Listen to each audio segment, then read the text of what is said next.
Isang jeepney driver ang inabot ng atake sa puso sa gitna ng kanyang pamamasada. Chinek nila ma'am pero wala na talaga. No sense of life na. Negative breathing, negative pulse. Magandang araw. Pag-usapan natin ang heart failure o pagpalya ng puso. Ano ba to? Ang heart failure ay isang cardiac condition na kung saan ang puso ay nahihirapang magbomba o magpump ng dugo sa buong katawan.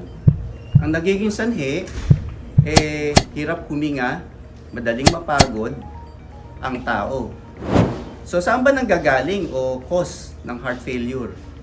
Ang una ay mga baradong ugat ng puso o coronary artery disease. Pangalawa, lumalaki ang puso dahil sa high blood pressure o hypertension. Pangatlo, meron din tinatawag na diabetic cardiomyopathy. Lumalaki ang puso, nahihirapan dahil sa diabetes. At pang-apat, yung mga muscle ng puso ang nagiging problema. Kaya lumalaki ang puso. Maaari namang gamutin ang may heart failure.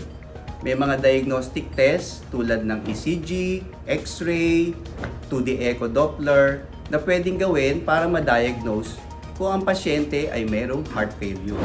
Kung interesado ka, maaari kang pumunta sa aming clinic upang mabigyan ng kalingang Mercy Hub.